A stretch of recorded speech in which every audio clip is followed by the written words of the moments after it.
설교하기 앞서 제가 목감기가 걸렸어요. 그래서 여러분들이 듣기에 좀 거북한 소리가 될 수 있을 것 같아서 죄송합니다. 참된 힘을 의지하라 네 번째 시간이죠. 거짓의 힘, 나의 목숨과도 같은 사람이란 제목으로 함께 말씀 나누도록 하겠습니다. 물리학에서 말하는 힘, 뭡니까? 어떤 물체를 움직이게 하거나 정지시키거나 그 방향을 바꾸게 하는 근원이 되는 것을 힘이라고 얘기합니다. 즉 힘은 모든 것을 움직이게 하는 동력이라고 말할 수 있어요. 우람한 굴착기나 부르도저나 거대한 크레인이 그 기계 자체가 움직이는 것이 아닙니다. 그 거대한 것을 움직이게 하는 동력이 있습니다. 동력이 생긴 거대한 크레인은 요란한 소리를 내면서 움직이기 시작하죠. 이와 같이 우리의 거대하고 웅장한 인생을 움직이게 하는 동력, 힘이 있습니다. 어떤 사람들의 삶의 동력은 돈이 되어서 돈에 의해서 움직입니다.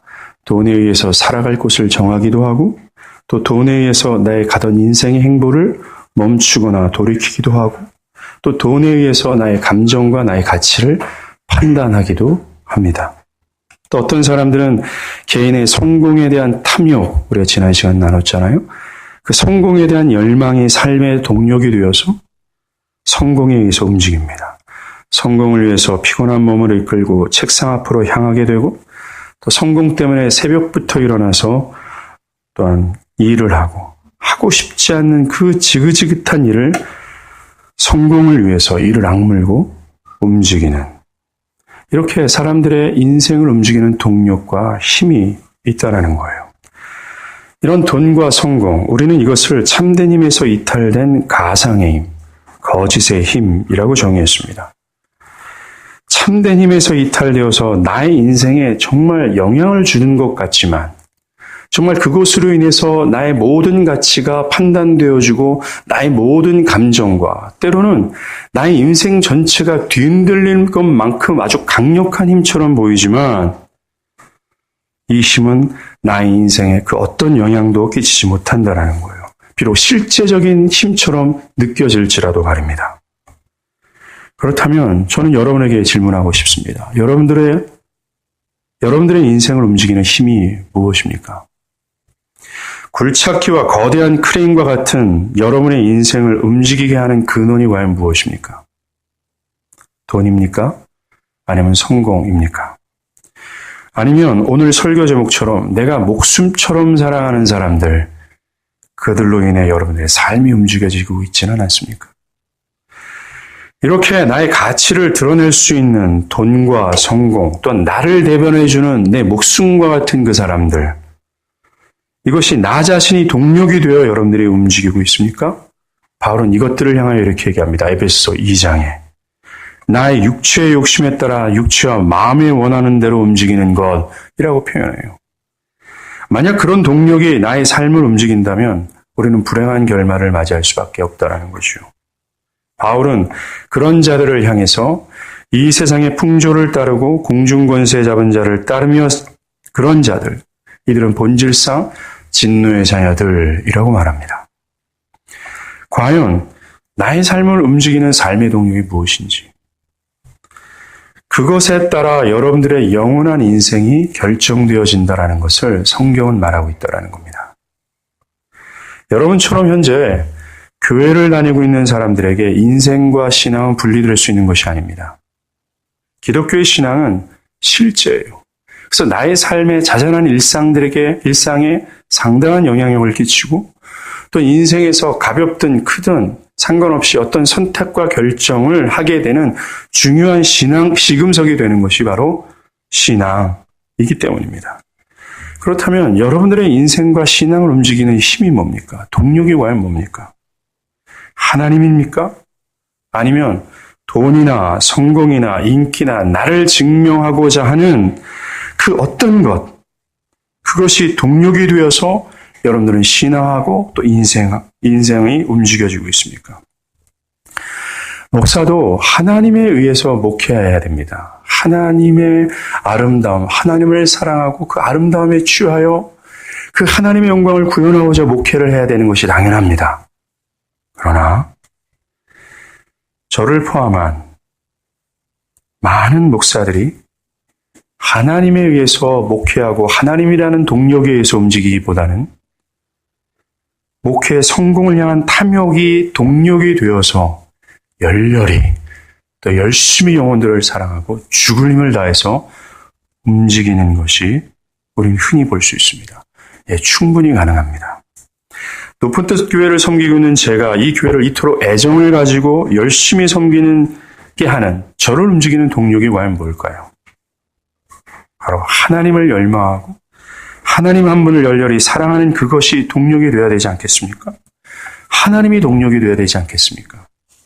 그러나 목회의 성공과 성공으로 인해 따라오는 돈과 명예, 인기, 또한 내 가치를 다른 사람들한테 증명하고자 하는 나는 이런 목사야, 내가 이 정도 실력 있는 목사예요 라고 이것을 증명하기 위한 동력이 나를 움직이고 있는 것 같은 순간들이 저는 솔직히 있습니다.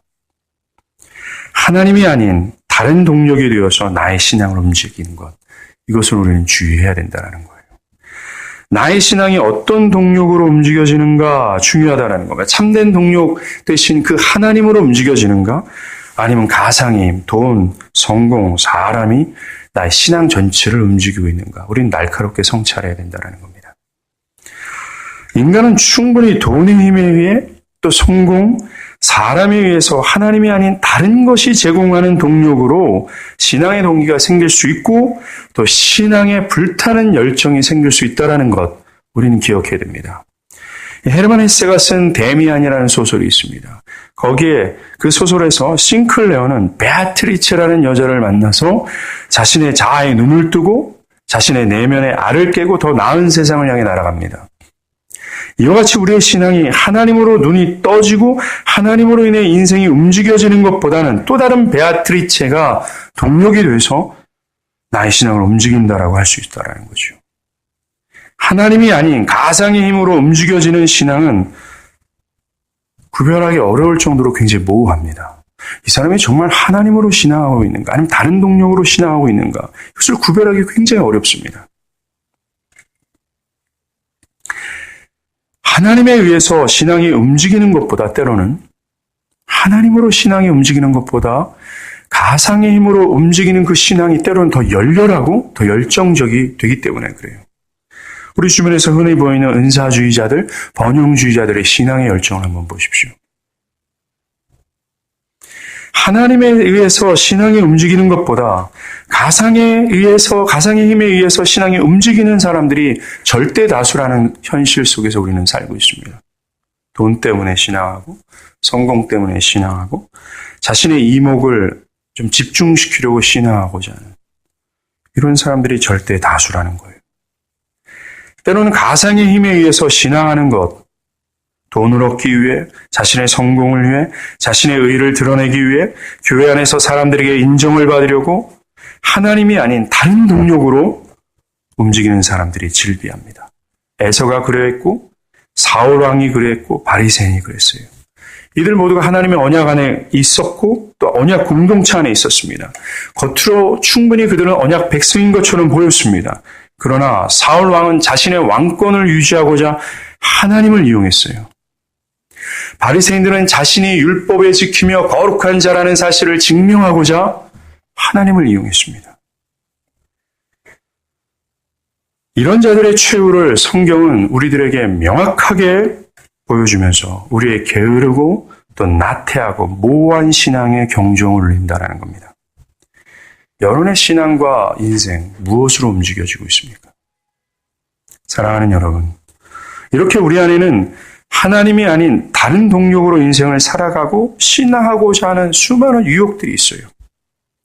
보이지 않는 하나님보다는 돈과 성공과 사랑과 명예와 인기라는 쉽게 만져질 수 있고 실제적인 그 가상의 힘으로 움직여지기를 바라는 것 가운데 우리는 살아간다는 겁니다. 혹시 가상의 힘에 의해서 살아가게 된다면 그 가상의 힘에 의해서 우리는 눈이 멀게 되어서 자신의 신앙이 어떠한 처지에 있고 자신의 영혼의 상태가 어떠한지를 모른다라는 거예요. 사랑하는 여러분, 만약에 우리가 가상의 힘으로 움직여지고 있다면 신앙이든 인생이든 우리에게는 은혜가 필요합니다. 우리가 깨어서 나의 인생과 신앙이 어떤 동력으로 움직여지고 있는가를 성찰하지 않는다면, 그것도 매일같이 날마다 자신을 성찰하지 않는다면 우리는 너무나 쉽고 너무나 신속하게 가상의 힘에 의해서 인생과 신앙을 할 수 있는 그러한 존재라는 사실을 우리는 깨달아야 돼요.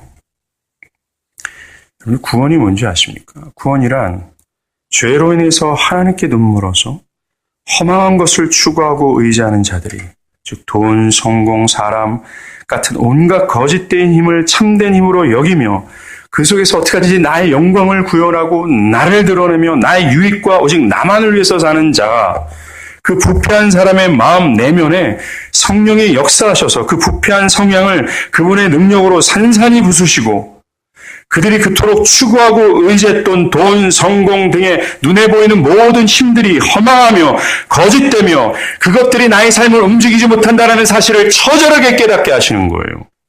그러한 이후에 나 개인의 삶과 역사 전체를 운행하시는 궁극이 되시며 가장 영광스럽고 참된 힘이 되신 하나님을 보고 깨달아 그것을 열망하게 하는 것, 그것이 바로 구원이라는 겁니다. 하나님이 우리에게 구원을 주시는 최종의 목적은 거듭남도 아니요, 하나님 앞에서 의롭다함을 받는 것도 아니에요, 우리가 거룩한 삶으로 성화되는 것도 아니에요. 하나님께서 우리에게 주시는 구원의 최종적인 목적은 바로 하나님이에요.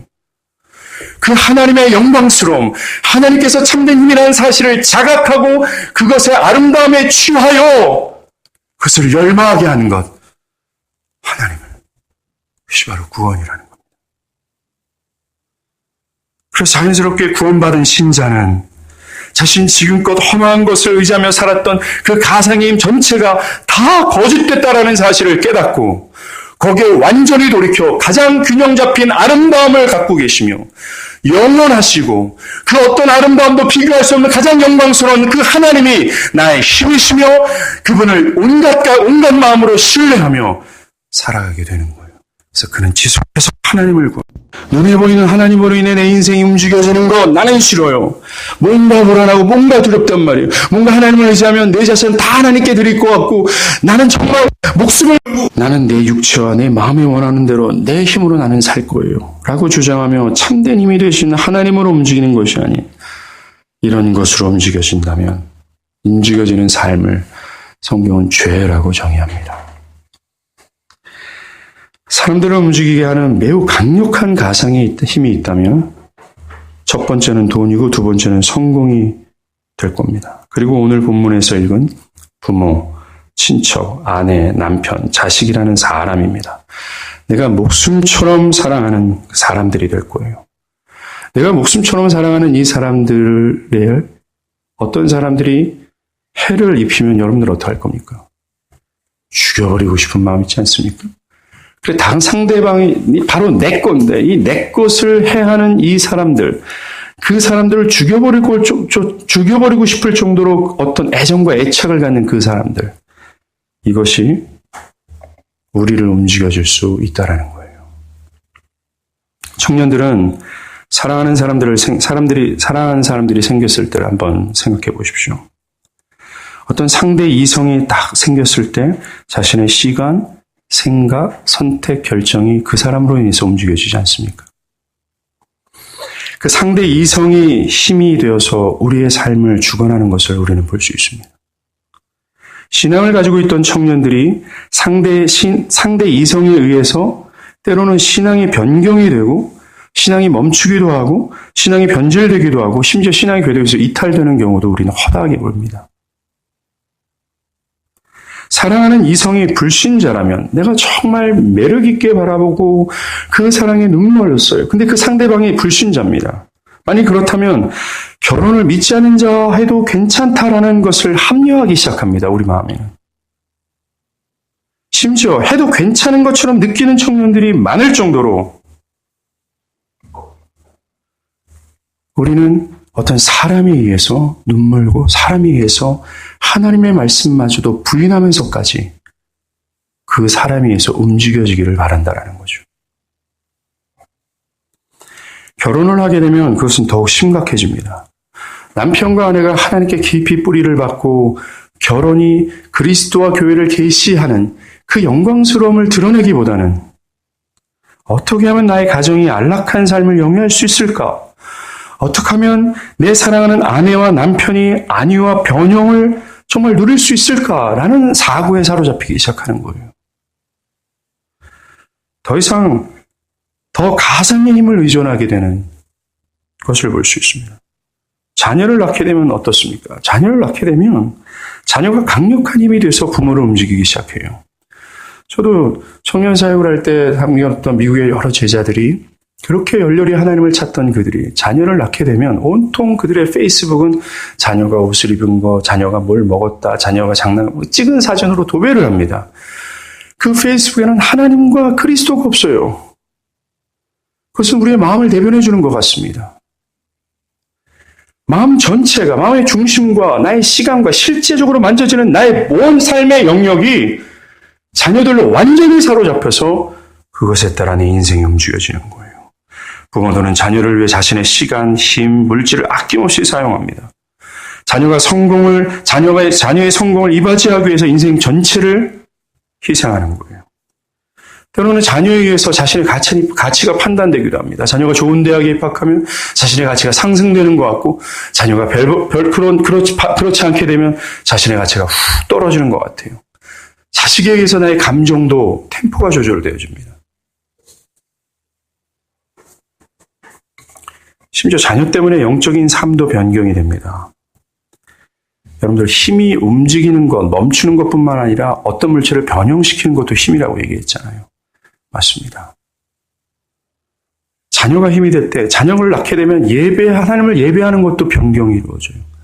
그전에는 어떠한 상황과 어떠한 처지 가운데 그럼에도 불구하고 하나님을 예배하고자 했지만, 내가 목숨처럼 사랑하는 자녀가 아플 때 나는 그 자녀와 아픔을 달래고자 예배를 등한시하는 경우가 우리 가운데 있습니다.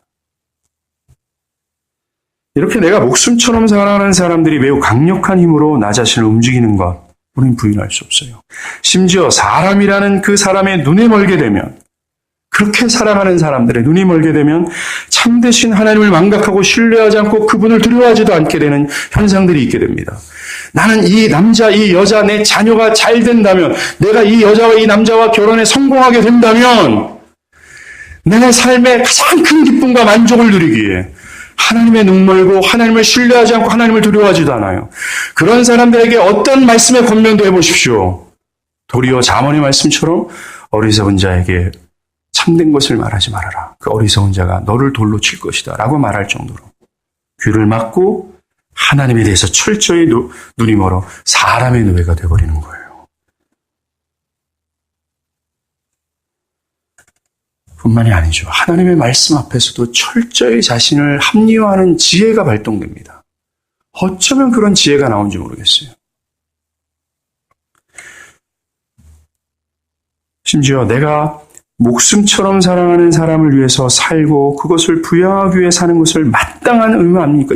목사님 이거 당연한 거 아닙니까? 그들을 위해서 내가 희생하고 그들을 위해서 그렇게 애지중지 사랑하는 것, 그거 당연한 거 아닙니까? 또한 그리스도인이라면 마땅한 의무가 아닙니까? 라고 하며 자신을 합리화하면서 자신의 참된 힘을 바라보기보다는 그것에 의해서 움직이고 있다라는 사실을 욕을 통해서 합리화시키는 거죠. 주님께서도 이런 우리를 아세요. 그래서 마태복음 10장 전체가 참된 믿음을 가진 이 참된 신자들이 이 세상 가운데서 어떠한 대접을 받고 또 이 참된 이 믿음을 유지하기 위해서 어떤 것을 벌여야 되는지를 말씀하는 와중 가운데 우리가 지금 이야기하는 이 요소를 말씀하세요. 우리의 믿음의 뒷덜미를 잡는 가장 강력한 힘, 그게 바로 내가 목숨처럼 여기는 사랑이라는 것을 주님 명확하게 말씀하신다는 겁니다. 37절이에요. 아버지나 어머니를 나보다 더 사랑하는 자는 내게 합당하지 아니하고 아들이나 딸을 나보다 더 사랑하는 자도 내게 합당하지 아니하다라고 얘기합니다. 가장 내 자신을 합리화할 수 있고 사랑해야 되는 거 아닙니까? 의무를 가지고 가족들을 부양해야 되는 거 아닙니까? 아이들을 우리가 양육해야 되는 거 아닙니까? 라고 가장 합리화하기 쉴 수 있는, 합리화하기 너무나 쉬운 그런 부분들. 또한 가장 쉽게 눈멀 수 있는 요소들. 돈에 눈멀으면 내가 그렇게 속된 인간이야라고 부끄러워할지 모르지만 지금 제가 말씀드리는 내가 목숨처럼 살아가는 이 사람들에게 눈멀게 되면 너무나 합리화하기 쉽고 너무나 자신을 변명하기 쉬운 요소라는 거예요. 그런데 주님은 그것을 아주 정확하게 파고들고서 그것이 힘이 된다면, 그것이 너의 인생과 우리의 신앙을 움직이게 된다면 합당하지 않다라고 말씀하십니다. 어떤 분들은 목사님, 지금 우리가 읽었던 마태복음 20장의 말씀, 이런 과격한 부르심은 일반 그리스도인들이 아니라 목사님처럼 선교사처럼 특정한 그리스도인들을 향한 하나님의 명령이 아닙니까? 라고 반문하는 분들이 있을 수 있습니다. 그러나 오늘 주님의 명령은 특정한 사람들에게만 해당되는 것이 아닙니다. 이 말씀을 주님을 따르는 모든 제자들에게 하신 말씀이에요. 제자란 그리스도인을 총칭하는 명칭입니다. 제자라고 그래요. 영생을 위해 주님께 나아오고 주님을 구세주와 하나님으로 주장하며 주님을 따르는 삶에 착수하고 삶의 모든 영역에서 그리스도인으로 자라가는 사람들, 그것을 제자, 그리스도인이라고 얘기합니다. 이 주님의 명령은 39절의 말씀처럼 목숨을 얻고자 하는 자들은, 즉 목숨을 얻고자 하는 자들 모두에게 제안하신 말씀이에요. 너네가 살고 싶다는 이 명령을 따르라고 말씀합니다. 이것이 믿음의 길이요, 이것이 믿음의 삶이라고 주님 말씀하시는 거예요. 영원한 생명을 얻고 싶은 자들이라면 네가 목숨처럼 여기는 사랑하는 사람들보다 나보다 그들을 더 사랑해서는 안 된다. 그것으로 인생이 움직여서는 안 된다라고 주님 말씀하시는 겁니다. 주님은 더 나아가 35절에 내가 온 곳은 너희들이 목숨처럼 사랑하는 사람들과 불화시키기 위하여 내가 왔다라고 말씀합니다. 이 제안이 굉장히 거북하고 외면하고 싶은 제안이 됩니다. 아니 주님, 내가 그렇게 목숨처럼 사랑하는 사람들과 왜 불화해야 됩니까? 불화하면서까지 주님을 따라야 됩니까? 여러분, 우리 심기가 편치 않아요. 결론부터 말씀드리면 참된 힘이 되신 하나님의 뜻대로 움직이기 위해서는, 그 하나님으로 우리가 움직이기 위해서는 내가 목숨처럼 사랑하는 사람들과 불화를 피할 수 없으며 또한 그들과 불화하면서까지 주님을 따라야 된다라는 주님의 말씀입니다. 우리는 돈이 너무나 세속화됐다라고 생각을 하니까, 아니에요. 돈이 세속적인 거라고 말을 하면 안 됩니다. 돈에 의해서 우리의 인생이 움직여지면 신앙인들은 좀 부끄럽게 생각합니다. 성공에 의해서도 움직여지면 뭔가 부끄럽게 생각해요. 그러나 내가 목숨처럼 사랑하는 이 사람들로 인해서 움직이는 것을 부끄러워하지 않습니다. 그런데 주님은 믿음에 대해서 설명하며 우리의 믿음에 가장 영향력 있는 거짓된 힘에 대해서 얘기할 때 돈과 성공에 대해서 말씀하지 않으시고 내가 목숨처럼 사랑하는 그 사람들을 하나님 우리에게 들이대면서 바로 이거다라고 하면서 우리의 심령의 골수를 찔러주시는 거예요.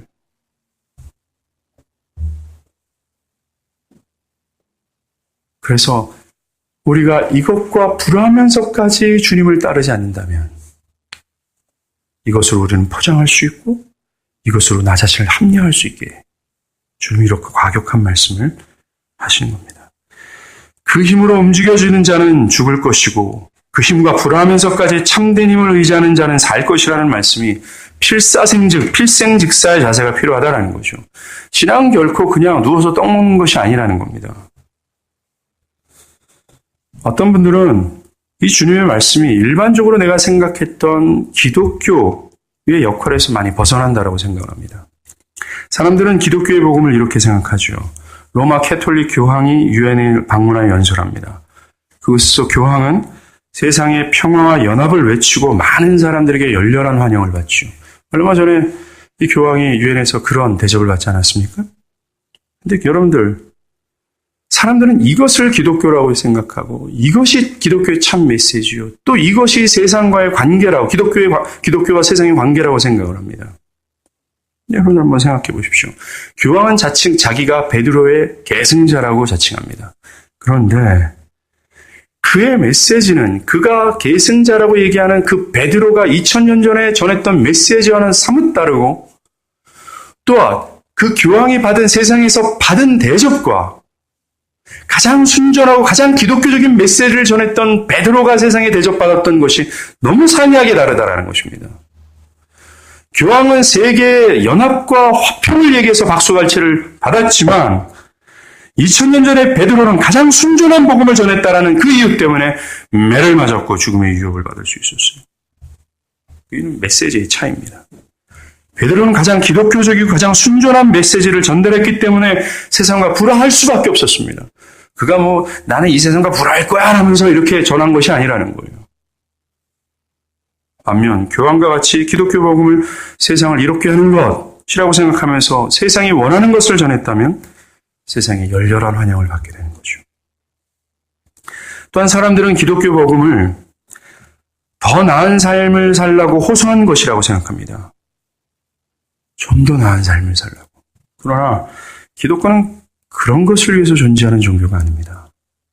기독교는 좀 더 가치 있고 영원한 것을 위해서. 특별히 기독교는 세상을 바라보는 관점이 세상과 다릅니다. 세상은 부귀영화를 누리는 그 사람들을 향해서 부러움을 느끼고 인격이 성숙한 사람을 향해서 정말 성숙한 인간이라고 보지만 기독교가 가진 그 하나님의 관점은 사뭇 달라요. 기독교가 바라보는 세상 전체는 다리의 모든 세포 기능이 마비되어 있는 안진뱅이로 바라봅니다. 그 안진뱅이에게 필요한 것은 은과금도 아니요. 안진뱅이에서 필요한 것은 교회만이 가지고 있는 나사렛 예수 그리스도의 이름이라는 거예요. 이 관점을 교회가 갖고 있습니다. 그래서 교회가 전하는 메시지는 온통 이거라는 거예요. 더 나은 삶이 아니라 그들을 안진뱅이라고 얘기해주며 너에게 필요한 것이 은과금이 아닌 그리스도 예수라는 사실을 전하는 것, 이것이 기독교의 복음이라는 거예요.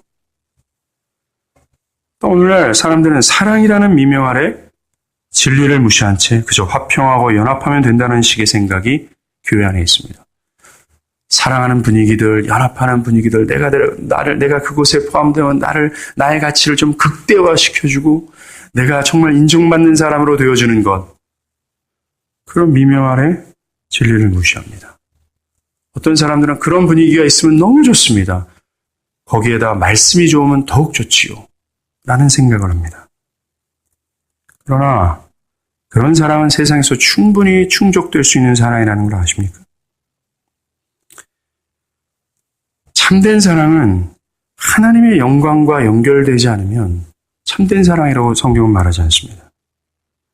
성경이 말하는 참된 사랑이란 상대방을 하나님과 화목하게 하도록 그리스도께로 인도하는 것을 사랑이라고 얘기해요. 안진뱅이를 사랑하는 것은 예수 그리스도의 이름으로 그를 걷게 하는 겁니다. 이것이 사랑이에요. 내 옆에 있는 지체가 진리를 무시한 채 육적인 삶을 살아가는데 여념이 없어요. 그런데 그것을 방관하고 있다면 그것을 사랑이라고 얘기하겠습니까? 내가 그에게 정말 권면을 하고 하나님의 말씀으로 그를 어떻게 하든지 이끌고자 할 때 그와 뭔가 긴장 관계를 갖게 돼요. 그래서 그 사람의 감정을 좀 불편하게 만들 수도 있습니다. 근데 성경 그것을 사랑이라고 얘기하고 그것을 방관해주고 그냥 덮어주고 그냥 마냥 기다려주는 것을 사랑이라고 얘기하지 않는다라는 거죠. 우리가 그 사람을 기독교적으로 사랑한다면 그 지체를 내가 맛봤던 영원하고 영광스러우며 참된 힘이 되신 그 하나님께로 돌이키게 하도록 도와줘야 된다는 거예요. 이것을 위해서 끊임없이 인내하고 겸손과 함께 진리를 권면하고 진리로 인도해야 되는 겁니다. 이것이 내가 지금 목숨처럼 사랑하는 내 아내, 내 남편, 내 자녀, 내 부모를 향한 사랑이 되어야 된다는 거예요. 주는 불화하라고 말씀하지만 이것이 사람들과 싸우라고 말씀하신 것이 아닙니다.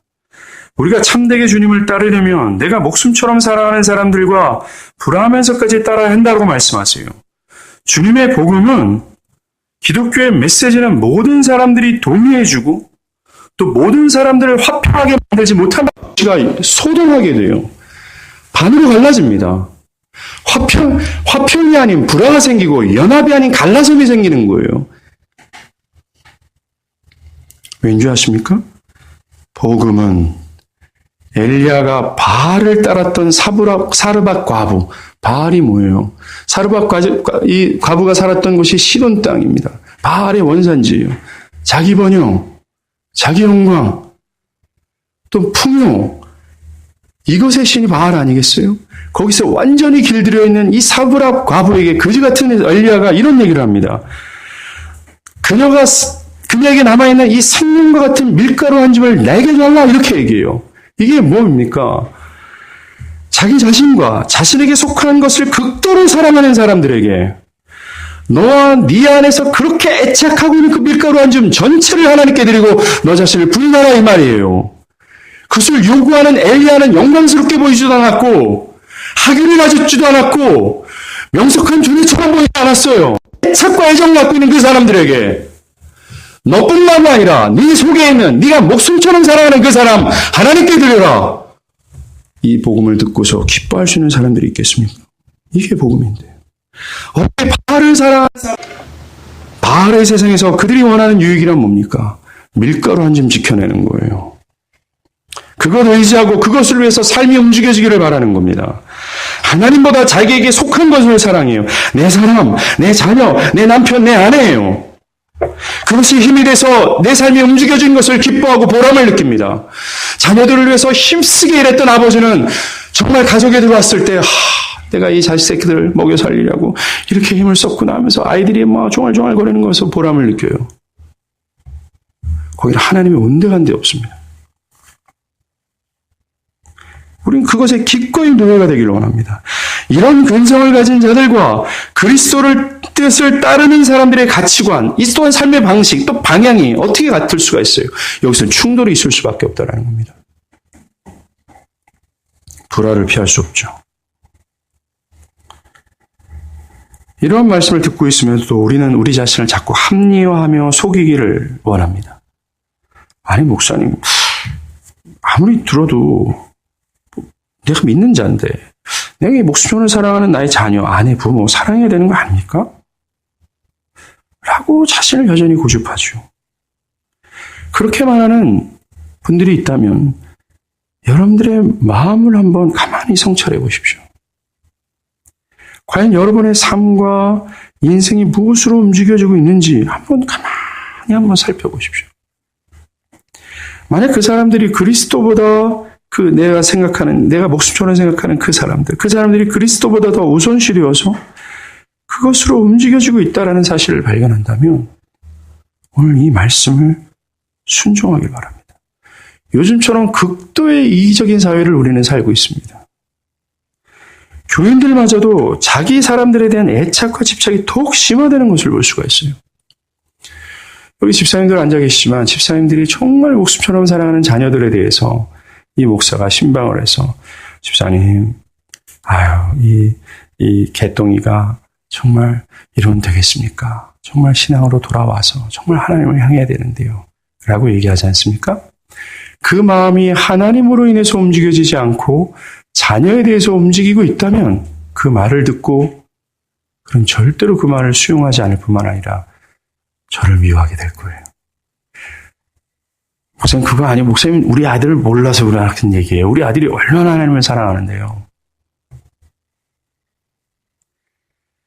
우리는 내가 목숨처럼 살아가는 그 사람들에서 눈이 먼 나머지 그 사람들의 신앙의 상태, 그들의 영혼의 상태, 그것이 어떤 처지에 있는지를 몰라요.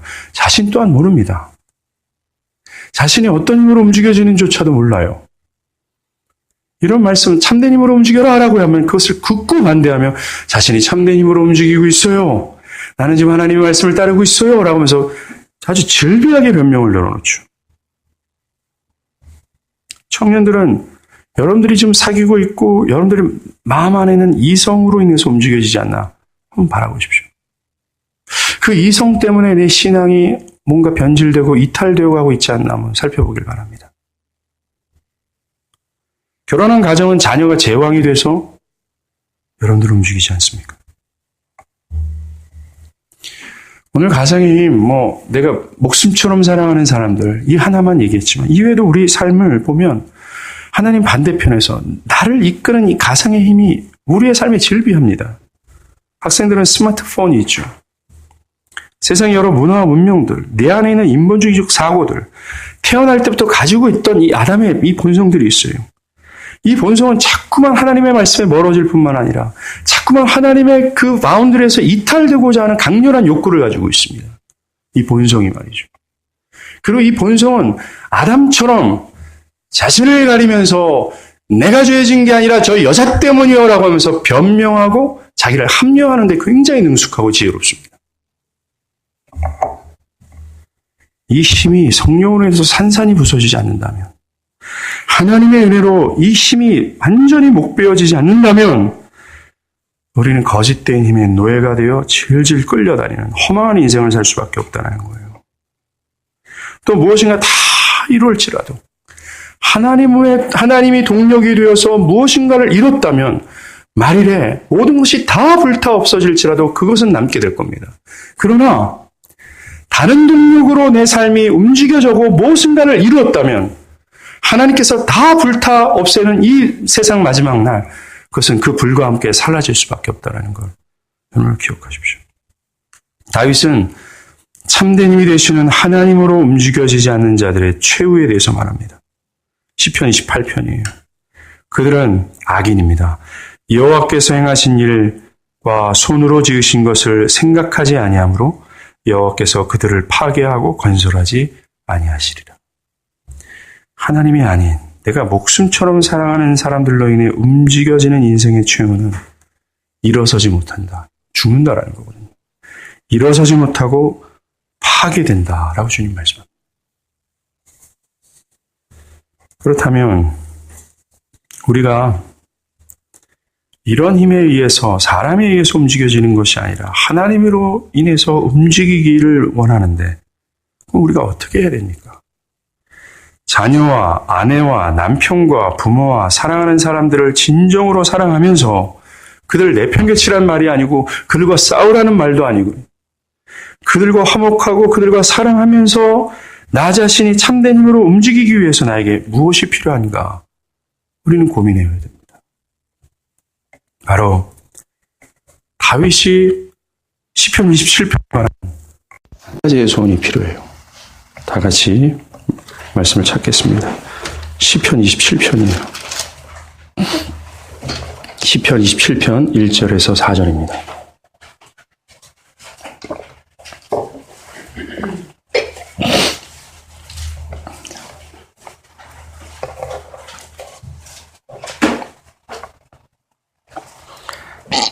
제가 읽겠습니다.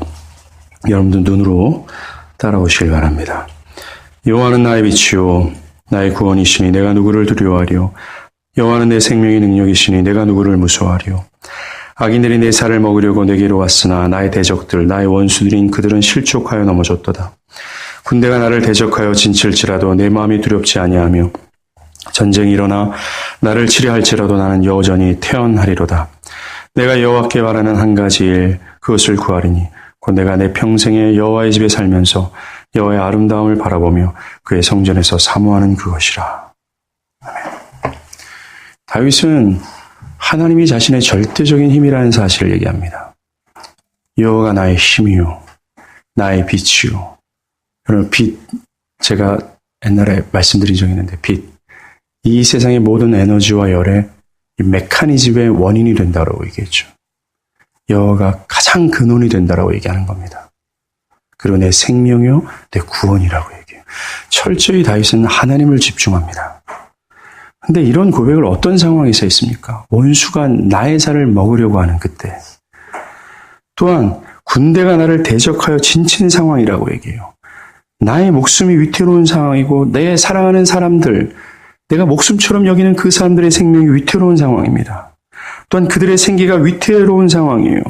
나뿐만 아니라 정말 나의 가정이, 내 사랑하는 사람과의 관계가 그저 위태하고 까딱하다가는 죽임을 당할 수밖에 없는 그런 위기 상황 가운데서 다윗은 고백합니다. 3절에 나는 여전히 태어날 것이다 라고 얘기해요. 여러분들, 이것이 어떤 은혜일까요? 나의 목숨과 내 목숨을 사랑하는 사람들의 삶의 위기가 닥쳤어요. 내 자녀가 밥을 굶을 것 같고, 우리 집은 자주 길바닥에 내려앉을 것 같고, 내가 정말 사랑했고 그렇게 집착했던 내 사랑하는 여자나 남자가 내 이 관계가 깨질 것 같고, 그런 위기 가운데 있는데 다윗은 나는 태어날 것이다 라고 얘기해요. 의연할 것이다. 두려워하지 않을 것이다 라고 얘기합니다. 다윗이 어떻게 이런 고백을 할 수 있었을까? 이 4절이 결정적 진수를 얘기합니다. 이 말이 참된 동력, 힘이 되신 하나님을 의지하게 되는 근간을 제공하는 거예요. 뭡니까? 내가 여호와께 말하는 한 가지 일, 그것을 구하리니 라고 해요. 뭘까요? 여러분들이 지금 어떤 힘으로 움직이는지 이걸 알 수 있는 것은 요 질문의 대답이 뭔지를 통해서 알 수 있어요. 내가 여호와께 바라는 한 가지 일, 그것을 내가 한 가지만 바란다면 내가 이것을 말하겠습니다라는 얘기를 하는 거예요. 만약에 내 목숨처럼 살아가는 그 사람의 힘에 의해서 여러분들이 움직이고 있다면, 하나님 내 자녀를, 하나님 내 아내를, 내가 그 여자를, 돈에 의해서는 하나님 나에게 돈을, 성공을, 그 하나님 나에게 목표 달성을 하면서 그것을 구할 겁니다. 근데 다윗은 전혀 다른 것을 구해요. 뭡니까? 곧 내가 내 평생에 여호와의 집에 살면서 여호와의 아름다움을 바라보며 그의 성전에서 사모하는 것이다. 다윗은 하나님을 구했어요. 구원으로 얻어진 가장 영광스럽고 가장 아름다우며 가장 영원하신 그 하나님의 아름다움을 지속해서 구하는 겁니다. 내가 그의 성전에서 하나님의 아름다움을 맛보며 영원히 그 앞에서 사는 것, 그것이 바로 내 단 한 가지 일을 구하는 것이 있다면 바로 내가 그것이다라고 얘기합니다. 사랑하는 여러분, 여러분들은 무슨 동력으로 살아가길 원하십니까? 하나님이 동력이 돼서 살아가고 신앙하고 사람과 관계하고 돈을 컨트롤하고 성공을 컨트롤하길 원합니까? 아니면 다른 무엇입니까?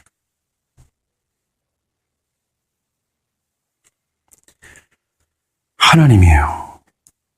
이 하나님이 정말 나의 힘이 되실 때 사람들과의 관계에 대한 두려움, 그들의 인생들, 또 자녀들이 먹고 사는 문제, 어떤 상황에서도 태어날 수 있게 된다는 겁니다. 사랑하는 여러분, 우리의 인생과 신앙, 이 하나님이라는 동력에 의해서 움직여지길 바랍니다.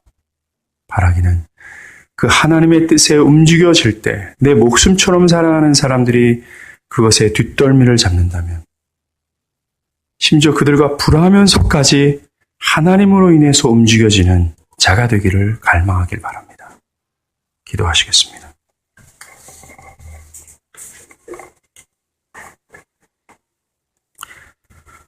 이 시간 우리의 말씀을 기억하면서 먼저 나 자신이 어떤 동력으로 지금 인생과 신앙이 움직여지는지를